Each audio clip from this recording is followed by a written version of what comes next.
Hello hi welcome back. कैसे आप सब? उम्मीद करता हूँ आप बहुत अच्छे होंगे। मैं हूँ ओवैस हुसैन और स्वागत है आपका ओएस लर्निंग प्लेटफॉर्म में। तो दोस्तों, लास्ट क्लास में हम लोगों ने पढ़ा था कि बिजनेस में कैपिटल किस किस तरह से इंट्रोड्यूस किया जाता है। जैसे बहुत लोग करते हैं कि वो बिजनेस स्टार्ट करते हैं कैश से और गुड्स लगा के और कुछ एसेट्स लगा के। दूसरी चीज़ हम लोगों ने क्या पढ़ा था कि ड्राइंग कैसे करते हैं। कुछ लोग कैश के फॉर्म में ड्राइंग करते हैं या कुछ लोग बैंक से ड्राइंग कर लेते हैं या कुछ कभी कभी गुड्स भी विड्रॉ कर लेते हैं। तो इस चीज़ों को हम लोगों ने कल पढ़ा था। तो और आज की क्लास में जो हम लोग पढ़ने जा रहे हैं दोस्तों कि ट्रेड डिस्काउंट किसे कहते हैं, कैश डिस्काउंट किसे कहते हैं, कंपाउंड एंट्री किसे बोलते हैं और भी कुछ कुछ जिसे जैसे कि चैरिटी जब हम करेंगे तो उसकी एंट्री क्या होगी। तो दोस्तों, क्लास को बिल्कुल भी स्किप नहीं कीजिएगा और मेरे चैनल पे बने रहिए। अगर आप नए हैं तो मेरे चैनल को सब्सक्राइब कीजिए। और चलिए अब स्टार्ट करते हैं अपनी क्लास को। तो दोस्तों, हम लोग आ चुके हैं अपने कॉन्सेप्ट की ओर। सबसे पहले हम लोग पढ़ने जा रहे हैं कि अगर जब हम लोग गुड्स को चैरिटी करते हैं या फिर सैंपल में देते हैं तो उसकी एंट्री क्या होती है। देखिए, सैंपल में हम लोग गुड्स को कब देते हैं? जब हमें अपने बिजनेस की सेल बढ़ानी होती है या हम लोग जब कोई नए प्रोडक्ट को लॉन्च करते हैं तो हम लोग क्या करते हैं कि फ्री में बांटते हैं सैंपल की, ये ले जाइए मेरा प्रोडक्ट इस्तेमाल कीजिए। इससे हम लोग को मार्केट का फीडबैक मिलता है, हम लोग ये जानते हैं कि मतलब मेरा प्रोडक्ट अच्छा है या नहीं है। उसके बेसिस पे हम लोग डिसीजन लेते हैं और इससे हमारी डिमांड भी क्रिएट होती है। और चैरिटी, जैसे कोई आपने पैसा कमाया और उसके बाद चैरिटी कर दिया तो चैरिटी भी हमारी होती है बिजनेस से। तो ये सब आज हम की क्लास में हम लोग पढ़ेंगे। चैरिटी मतलब दान देना।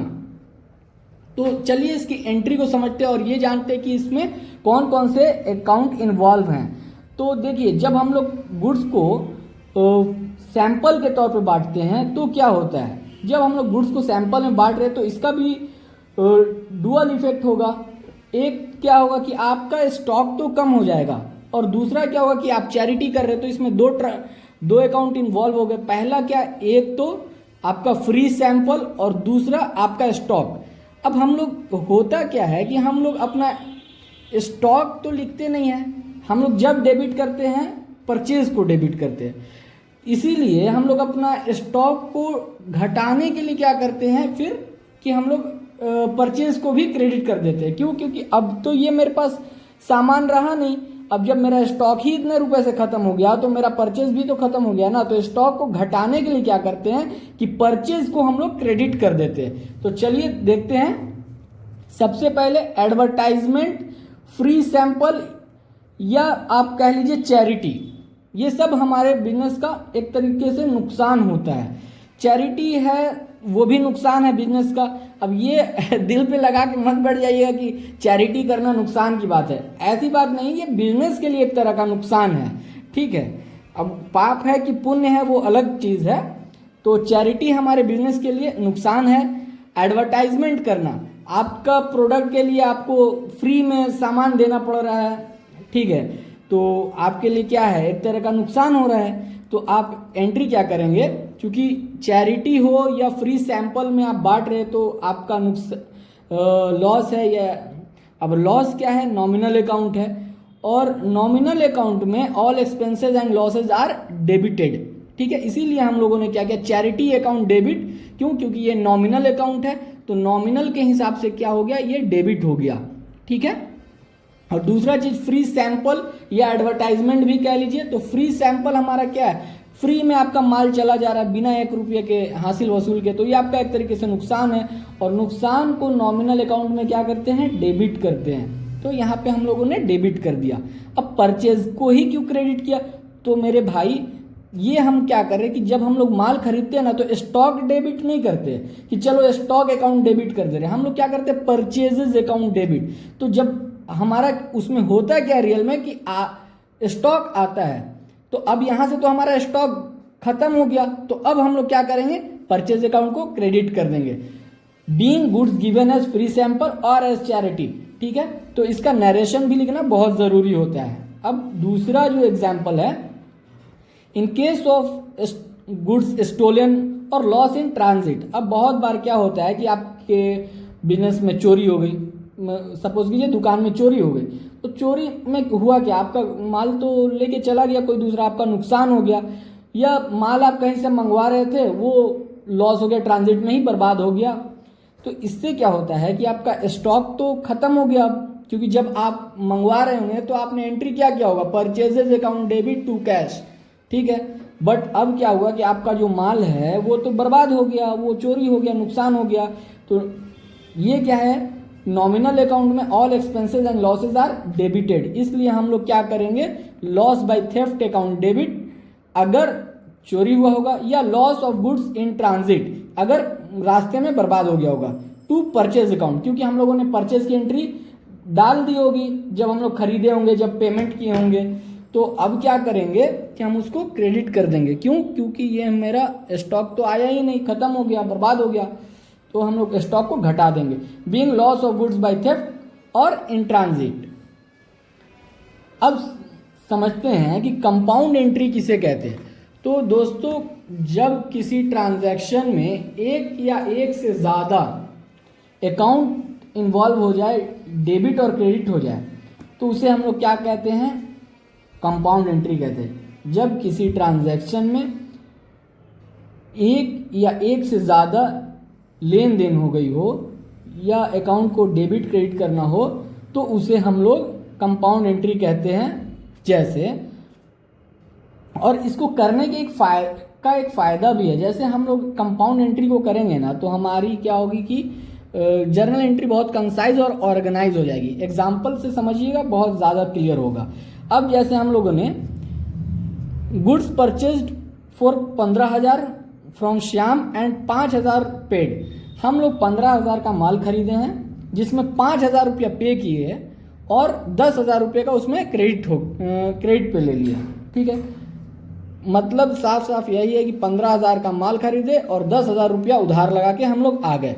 तो अब इसकी अगर आप लोग एंट्री डालेंगे तो क्या करेंगे, purchase account debit 5,000 to cash, फिर purchase account debit to creditor 10,000। दोस्तों, ऐसे नहीं होता है।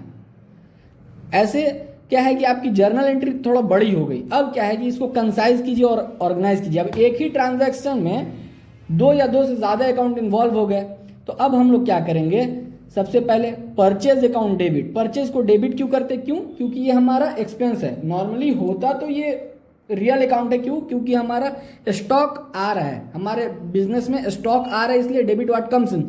बट ये हमारा फायदा और नुकसान में चला जाता है ये चीज़, इसीलिए हम लोग क्या करते हैं कि नॉमिनल अकाउंट मानते हैं। Purchase account debit 15,000 to cash 5,000 to Shyam account 10,000, being goods purchase for 15,000 and 5,000 रुपया पेड। हम लोग इसका नरेशन लिखना बहुत ज़रूरी है। देखिए, अब ये एंट्री क्या है कि बहुत खूबसूरत लग रही है, एकदम छोटी भी हो गई, purchase account debit to cash to Shyam. अब इसी में पता चल गया कि हम लोग 5,000 रुपये दे भी दिए हैं और 10,000 रुपये का बकाया भी है। तो ये क्या है, हमारा कंपाउंड एंट्री हो गई। हम लोगों ने लास्ट क्लास में एक और चीज़ एक बार पढ़ भी लिया है अगले एग्जाम्पल को, बट यहाँ पर एक बार समझा देते हैं। उस दिन भी हम लोगों ने पढ़ा था, बट मैंने ये नहीं बताया था कि ये कंपाउंड एंट्री इसी को बोलते हैं। तो देखिए, mister x started business with cash 10,000, goods worth 25,000 and furniture 5,000। कोई मिस्टर एक्स है जो बिजनेस स्टार्ट कर रहा है, और वो बिजनेस स्टार्ट करके 10,000 रुपये अपने बिजनेस में डाल रहा है, 25,000 का माल भी लेके आता है, और फर्नीचर 5,000 का वो भी ले आता है।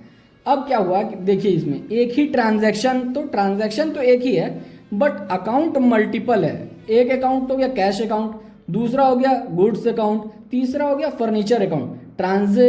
ट्रांजैक्शन एक, ये पूरी ट्रांजैक्शन एक है, अकाउंट मल्टीपल है, cash account, furniture account, goods account. तो अब यहाँ पे क्या होगा, कंपाउंड एंट्री बनेगी।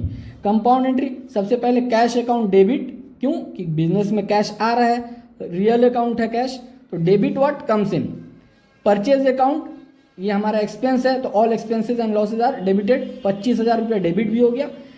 तीसरी चीज़ है फर्नीचर आ गया, तो फर्नीचर भी एसेट है हमारा, और रियल अकाउंट में एसेट को क्या जब आता है तो क्या करते हैं, डेबिट व्हाट कम्स इन। तो फर्नीचर को भी हम लोग क्या किए, डेबिट कर लिए। अब क्रेडिट क्या करेंगे, टू कैपिटल लगा कौन रहा है, मिस्टर एक्स जो कि मालिक है, तो मालिक 40,000 रुपया लगा रहा है, और मालिक पर्सनल अकाउंट होता है, इसलिए क्रेडिट द गिवर। और मालिक का नाम नहीं लिखते इसलिए कैपिटल लिख दिए। Being business started with cash, goods and furniture. Narration लिखना बिल्कुल नहीं भूलना है। मैं एक ही बात को 10 बार दोहराऊंगा जिससे आप लोग को ये याद हो जाए। गुस्सा नहीं कीजिएगा, बट मजबूरी है। अब आइए समझते हैं ट्रेड डिस्काउंट। ट्रेड डिस्काउंट किसे कहते हैं? देखिए, ट्रेड डिस्काउंट होता क्या है कि जब मुझे अपनी मतलब बल्क में परचेज को ये करना होता है ना, प्रमोट करना है। जैसे अब मुझे लगता है कि मेरा 1 लाख का माल आज ही बिक जाए, तो मैं कहूँगा कि ठीक है 10% इस पे छूट दे देंगे। 10%। अब वो माल क्या होगा कि 90,000 में बिकेगा, सॉरी, वो 90,000 में बिकेगा। तो हम क्या कर रहे हैं, प्रमोट कर रहे हैं अब अगले पार्टी की परचेज को कि आप बल्क में माल खरीद लीजिए मेरे से और हम आपको 10% की छूट दे देंगे। ये होता है ट्रेड डिस्काउंट। और ट्रेड डिस्काउंट में क्या होता है कि इनवॉइस में ही हम लोग 10% घटा देते हैं। जैसे 1 लाख का माल है तो हम लोग क्या करेंगे, 10% लेस करेंगे, 90,000 की एंट्री इनवॉइस बनाएंगे। हम लोग बिल कितने की बनाएंगे, 90,000। ठीक है, तो अब जाहिर सी बात है कि जब अगला वापस भी मुझे करेगा तो हम 90,000 के हिसाब से माल वापस करेंगे। चलिए एग्जाम्पल से समझते हैं, ज़्यादा समझ में आएगा। Mister A by A goods, gross amount 10,000। मैंने ग्रॉस अमाउंट जान से लिखा ताकि आप लोग को समझ में आए कि कोई मिस्टर ए है जो माल खरीद रहा है 10,000 रुपये का एट अ ट्रेड डिस्काउंट 10%। अब जब वो 10% के ट्रेड डिस्काउंट पे खरीदेगा तो माल रियल में कितने का खरीद रहा है, 9,000। यानी बिल कितने की बनेगी, 9,000। और जब ये 9,000 में से कुछ माल वापस भी करेगा ना तो 9,000 के हिसाब से ही वो वापस करेगा। ऐसा नहीं है कि वो 10,000 के हिसाब से वापस कर देगा, ठीक है, 9,000 के हिसाब से ही वापस होगा। तो ट्रेड डिस्काउंट में डिस्काउंट की इसमें एंट्री नहीं होती है। पहले बात समझिए, डिस्काउंट की एंट्री क्यों नहीं होती? क्योंकि हम लोगों ने माल बेचा ही 9,000 रुपये में है।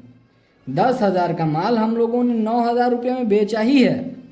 ये नहीं लिखा है कि 10,000 का दे रहे हैं फिर बाद में कभी 1,000 रुपया छोड़ दिया है, ऐसा नहीं है। हम लोग अभी ही 9,000 रुपये में बेच रहे हैं आपको, तो फिर पहले ही माल आपका पड़ा 9,000 रुपया।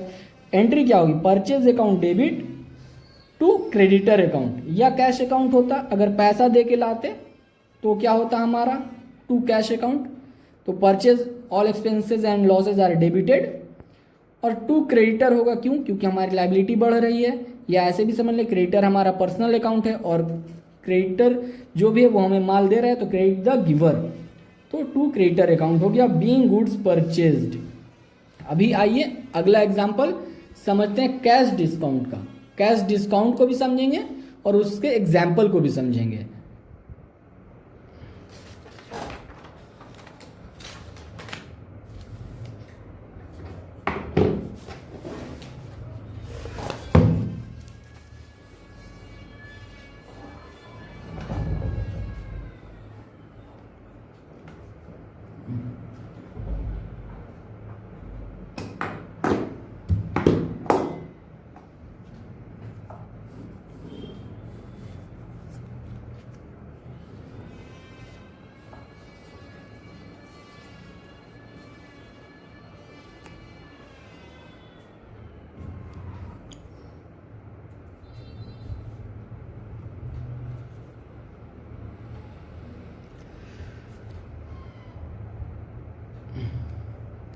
कैश डिस्काउंट क्या होता है कि बहुत बार हम लोग को ऐसा मन में रहता है कि अभी जब हम लोग माल बेच रहे हैं तो अभी मुझे पैसा मिल जाता, तो हम लोग क्या करते हैं, अपने कस्टमर को बोलते हैं कि एक काम कीजिए, आप अभी पैसा देंगे ना तो ये चीज़ को हम और सस्ते में दे देंगे। जैसे 1,000 का माल है, आप उधार ले जाइएगा तो 1,000 रुपये देना पड़ेगा। बट अगर आप 980 रुपये अगर दे देंगे अभी, तो यही 980 रुपये में हम आपको फिर जल्दी से कर देंगे। तो बिल जो बनेगी वो हमारी बनेगी 1,000 रुपये की ही, ठीक है।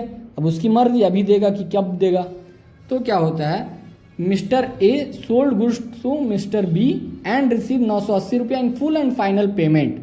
कोई मिस्टर ए है जो मिस्टर बी को माल बेच रहा है 1,000 का और रिसीव कर रहा है 980 रुपया फुल एंड फाइनल पेमेंट। तो रिसीव करेगा तो एंट्री क्या बनेगी, क्योंकि जब माल बेचा होगा उसने तो 1,000 का बेचा होगा, तो क्या हुआ होगा, mister B account debit to sale हुआ होगा, यही तो हुआ होगा ना, मिस्टर बी टू सेल्स, यही एंट्री पास हुई होगी 1,000 की, सॉरी 1,000 है, 1,000 की एंट्री पास हुई होगी। मगर जब उसको पैसा मिल रहा है तो इसकी एंट्री क्या हो रही है, वो कितना पैसा ले रहा है, 980 रुपया। अब 980 रुपया जब ले रहा है, कैश अकाउंट डेबिट, क्योंकि कैश क्या है हमारा, रियल अकाउंट है, तो डेबिट व्हाट कम्स इन, जो आ रहा है उसको डेबिट कीजिए, 980 रुपया हम डेबिट कर दिए। अब डिस्काउंट हमारा क्या है, लॉस है, एक्सपेंस है, नॉमिनल अकाउंट है, और all expenses and losses are debited, हमारा नुकसान ही है ना डिस्काउंट देना, लॉस है एक तरीके का, तो all expenses and losses are debited. देखिए ये भी एक तरह की कंपाउंड एंट्री ही बन गई। टू मिस्टर ए हम लोग क्या कर दिए, 1,000 का जो अकाउंट था इनका क्लोज हो गया, कि इनसे 1,000 रुपया लेना था, 1,000 रुपया का खाता बंद हो गया, 980 रुपये लेके मैंने 20 रुपये का डिस्काउंट दिया, खाता क्लोज। अब हम लोग अपने एग्जाम्पल की तरफ बढ़ते हैं, जो कि हम लोग रोज़ एक एग्जाम्पल को सॉल्व करते हैं क्वेश्चन को, तो आज भी हम लोग एक क्वेश्चन को सॉल्व करेंगे। चलिए स्टार्ट करते हैं। दोस्तों सॉल्यूशन करने से पहले आप लोगों को फॉर्मेट बनाना बहुत ज़रूरी है। जिस तरह से स्कूल जाने से पहले स्कूल का ही यूनिफॉर्म पहनना बहुत ज़रूरी है, ऐसा नहीं है कि हम लोग कैजुअल पहन के चले जाते हैं, तो ठीक उसी तरह जर्नल भी बनाने के लिए उसका फॉर्मेट होना ज़रूरी है, हर चीज़ की एक इम्पॉर्टेंस होती है, ठीक है। तो डेट, पर्टिकुलर्स, एलएफ क्या होता है, जिस अब जो कैश अकाउंट जहाँ यहाँ से पोस्ट होगा ना, तो वहाँ किस पेज नंबर पे गया उसके लिए एलएफ कहते हैं। अमाउंट।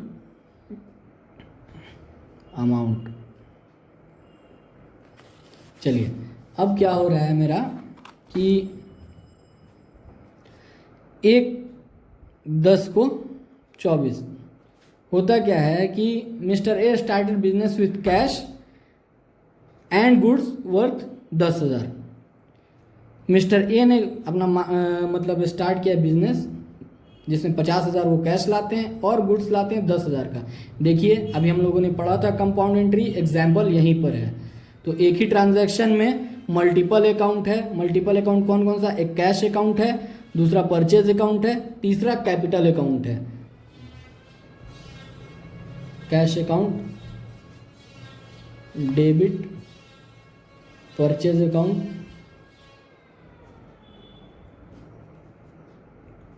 Debit to capital. ये कितना हुआ आपको, 50,000, 10,000, 60,000। बीइंग बिजनेस, नरेशन लिख लीजिए, being business started with cash and goods। अब यहाँ पे क्या 7/10/24 को क्या होता है, 7/10/24 को परचेज गुड्स फॉर कैश। अब यहाँ पे इसका मैं बता दूँ आपको कैश अकाउंट डेबिट क्यों हुआ। मॉडर्न अप्रोच में क्या होता है कि एसेट जब इंक्रीज करता है तो हम लोग उसे डेबिट करते हैं, इसलिए कैश डेबिट हुआ। परचेज क्या है हमारा, income sorry expense and losses है, ठीक है, इसलिए जब एक्सपेंस और लॉस इंक्रीज करता है तो हम लोग डेबिट करते हैं, इसलिए ये भी डेबिट हो गया मॉडर्न अप्रोच से। और कैपिटल क्या है, कैपिटल जब इंक्रीज करती है तो हम उसे क्रेडिट करते हैं, इसलिए हम लोग 60,000 रुपया क्रेडिट कर दिए। तो ये मॉडर्न अप्रोच से आज मैं आपको बता रहा हूँ। तो आज ये आप जो पढ़ेंगे मॉडर्न अप्रोच से समझेंगे इस क्वेश्चन को। तो purchase goods for cash, purchase कर रहा है, इसमें क्या है, दो अकाउंट है कि परचेज, पहला परचेज हमारा क्या है, एक्सपेंसेस एंड लॉसेज है, तो परचेज अकाउंट डेबिट। क्यों, क्योंकि जब पर एक्सपेंस और लॉस बढ़ता है तो हम इंक्रीज करते हैं तो क्या करते हैं, डेबिट टू कैश। कैश जब एसेट हमारा डिक्रीज करेगा तो हम क्या करते हैं, क्रेडिट। कितने का आया, 15,000। मॉडर्न अप्रोच है ये, मैं फिर से एक बार आपको बता देता हूँ। बीइंग गुड्स परचेज,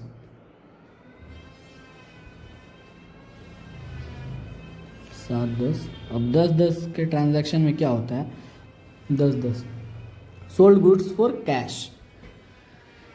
अब हम लोग माल बेच रहे हैं 8,000 का, कैश एसेट इंक्रीज कर रहा है इसलिए हम लोग डेबिट कर देंगे, और यहाँ पे सेल इनकम और गेन हमारा बढ़ रहा है इसलिए हम लोग क्रेडिट कर देंगे। सेल्स अकाउंट कितना, 8,000, बीइंग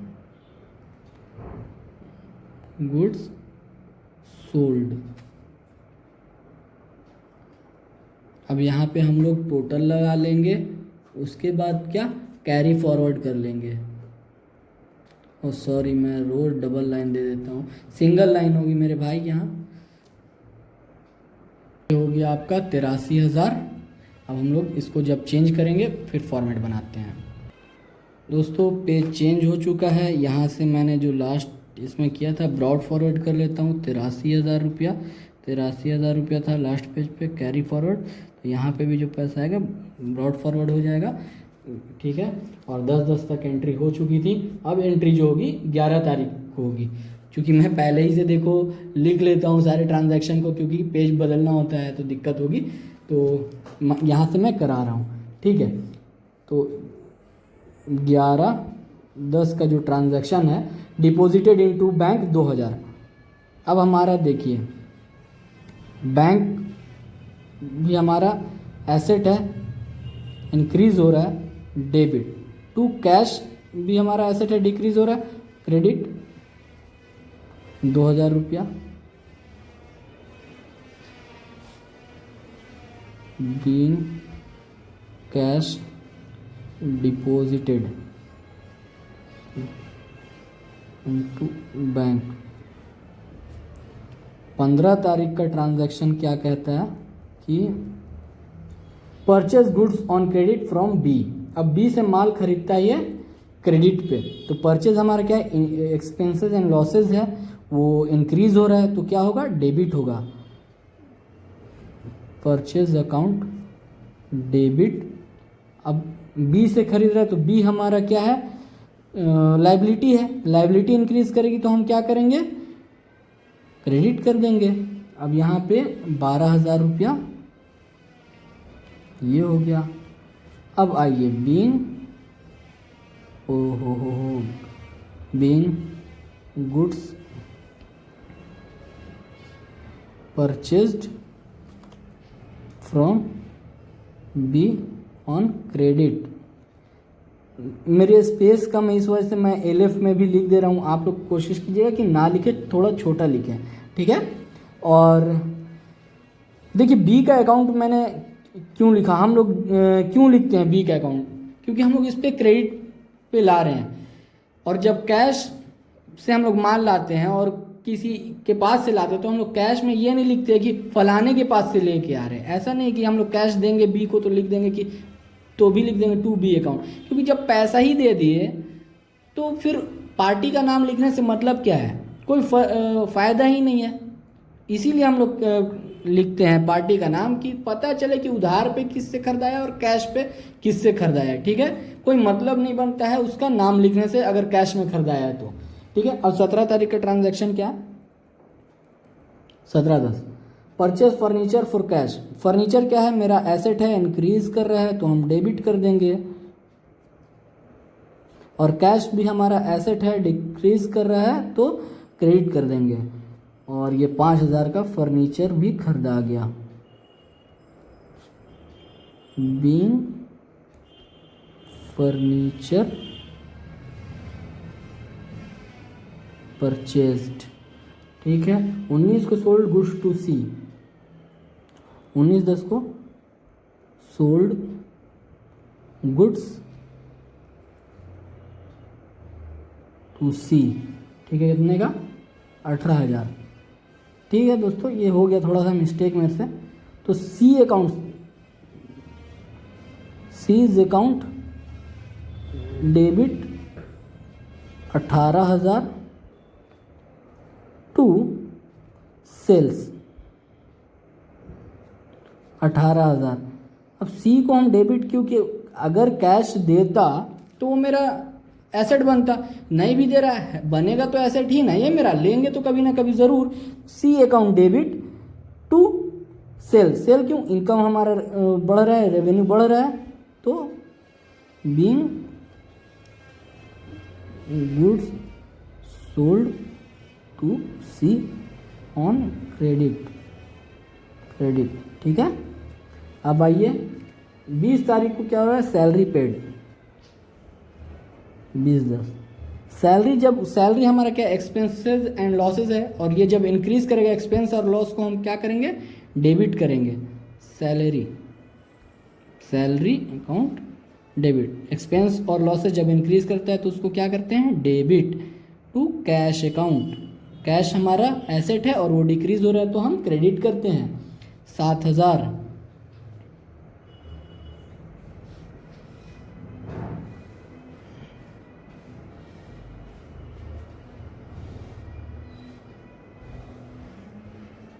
बीइंग सैलरी पेड। 23/10 को क्या है मेरा ट्रांजैक्शन? 23/10 को रिसीव्ड फ्रॉम सी। अब सी को हम माल कितने में बेचे थे? 18,000, मगर मिल कितना रहा है? 17,000। तो देखिए ये कैश डिस्काउंट हो गया, तो क्या होगा कि क्या रहा है? कैश अकाउंट हमको मिल रहा है 17। कैश हमारा इंक्रीज कर रहा है कितने से? कैश हमारा एसेट है, और एसेट जब इंक्रीज करेगा तो हम क्या करेंगे? डेबिट। कैश हमारा क्या है? एसेट है, और एसेट जब इंक्रीज करेगा तो क्या करेंगे? डेबिट 17,000। 1,000 का हमको लॉस हो रहा है तो हम क्या करेंगे?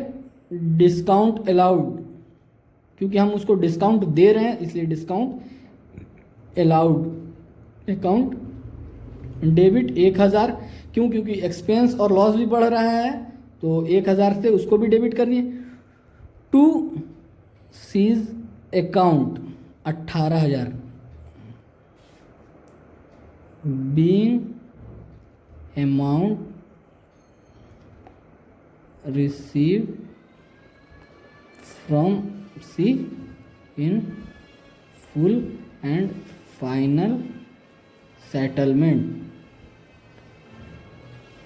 तो यहाँ पे देखिए सी को हम लोग माल कितने का बेचे? सी टू सेल किया 18,000। 18,000 का माल बेचा, मिला कितना? 17,000, और यहाँ पे डिस्काउंट दिया 1,000, और सी से का खाता बंद हो गया यहाँ पे। अब सी से 1 रुपया भी नहीं लेना, इसलिए सी को हमने क्रेडिट कर दिया, यानी हमारा डेटर खत्म हो गया।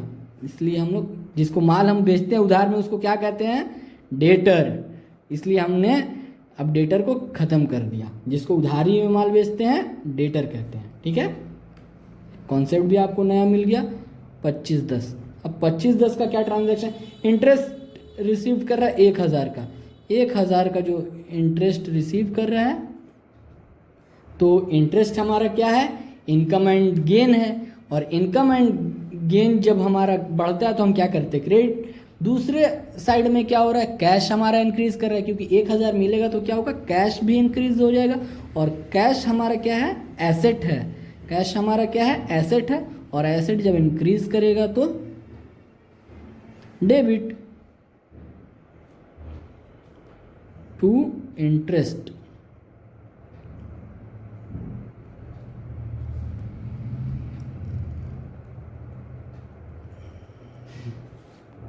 Being interest received. ठीक है, यहाँ पे अब हम लोग करेंगे ग्रैंड टोटल, क्योंकि अब कोई भी ट्रांजैक्शन नहीं बचा है। नीचे में डबल लाइन लग गई है, ग्रैंड टोटल। अब हम लोग इसको जोड़ते हैं। आज की क्लास में हम लोगों ने क्या सीखा? आज की क्लास में हम लोगों ने सीखा चैरिटी के बारे में, फ्री सैंपल जो हम लोग देते हैं उसके बारे में, या माल अगर चोरी हो जाए, लॉस बाय थेफ्ट, या ट्रांजिट में हमारा लॉस हो जाए तो उसके बारे में हम लोगों ने सीखा कि हम लोग इसका मतलब ट्रांजैक्शन को रिकॉर्ड कैसे करते हैं, इम्पैक्ट क्या क्या आता है। तो जब भी हम लोग चैरिटी करते हैं तो फ्री सैंपल और चैरिटी को डेबिट कर देते हैं। क्यों? क्योंकि वो हमारा लॉस है। सेम उसी लॉस बाय थेफ्ट होता है तो भी हम लोग डेबिट करते हैं। क्यों? क्योंकि वो हमारा नुकसान है, डेबिट कर देते हैं। और क्रेडिट किसे करते हैं? परचेज को। क्यों? क्योंकि हम लोग को अपना स्टॉक कम करना होता है। क्योंकि जब हमारा माल ही चोरी हो गया, स्टॉक कम हो जाएगा, इसलिए हम लोग स्टॉक को घटाने के लिए परचेज को क्रेडिट कर देते हैं, ठीक है। अभी दूसरा चीज हम लोगों ने क्या सीखा, कंपाउंड एंट्री। कंपाउंड एंट्री किसे कहते हैं, जब एक ट्रांजैक्शन में दो या दो से ज्यादा अकाउंट इन्वॉल्व होते हैं, उसमें दो या दो से ज्यादा डेबिट और क्रेडिट होगा, तो उस केस में हम लोग क्या करते हैं कि हम लोग कंपाउंड एंट्री को क्रिएट करते हैं। जैसे मैंने किसी से 10,000 का माल खरीदा मगर उसे सिर्फ और सिर्फ 7,000 रुपया दिया, इसका मतलब क्या है कि मैंने उसे 3,000 का उधार लगा दिया। अब इसमें क्या होगा कि परचेज अकाउंट डेबिट, क्योंकि परचेज जो है हमारा एक्सपेंस एंड लॉसेज में क्या होगा, डेबिट हो जाएगा, कितने से 10,000 से, बट हमारा कैश कितना जा रहा है 7,000, तो कैश को क्या करेंगे, क्रेडिट करेंगे, क्रेडिट व्हाट गोज आउट 7,000 से 3,000 से 2 क्रेडिटर कर देंगे, क्रेडिटर को क्रेडिट कर देंगे। तीसरी चीज हम लोगों ने सीखा ट्रेड डिस्काउंट। ट्रेड डिस्काउंट क्या होता है कि जब हमें अपने बायर की बल्क में परचेज को प्रमोट करना होता है तो हम लोग ट्रेड डिस्काउंट देते हैं। जैसे 1 लाख का हमको लगता है कि वो माल खरीद लेगा, तो मैं क्या करता हूं कि 10,000 का उस पर ट्रेड डिस्काउंट दे दूंगा, जिससे वो और माल बल्क में खरीदे। तो बिल भी कितने की बनेगी, 90,000 की बनेगी। 1 लाख पे 10% का ये हो गया। तो परचेज इस केस में क्या होता है कि ट्रेड डिस्काउंट में ट्रेड डिस्काउंट की एंट्री नहीं होती है। क्यों, क्योंकि बिल ही 90,000 की बन रही है, माल वो खरीद ही कितने में रहा है, 90,000 रुपए में खरीद रहा है। इसलिए हम लोग क्या करते हैं, purchase account to cash of creditor what जो भी है। अब तीसरी चीज हम लोगों ने क्या समझी कि कैश डिस्काउंट किसे कहते हैं। तो कैश डिस्काउंट जब हमारे मन में ये होता है कि अगर कोई जितना जल्दी पेमेंट कर देगा तो हम उसे कुछ पैसा छोड़ देंगे, तब क्या होता है कि उस केस में हम लोग करते हैं, कहते हैं कि भाई 1,000 का माल लिए हो, लाओ ना अभी पैसा दे दो, 20 रुपये यहीं पर छोड़ देंगे। तो क्या होता है कि हमारे पास पैसा तुरंत का तुरंत भी आ गया, आपके पास कैश आ गया।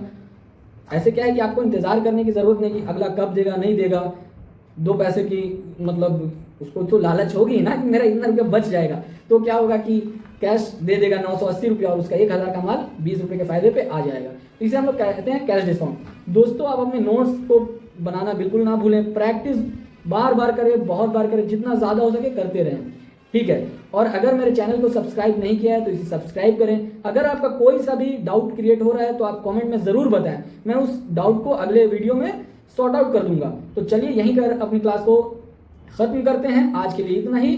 सीखते रहिए और सिखाते रहिए, क्योंकि ज्ञान बांटने से बढ़ता है। धन्यवाद।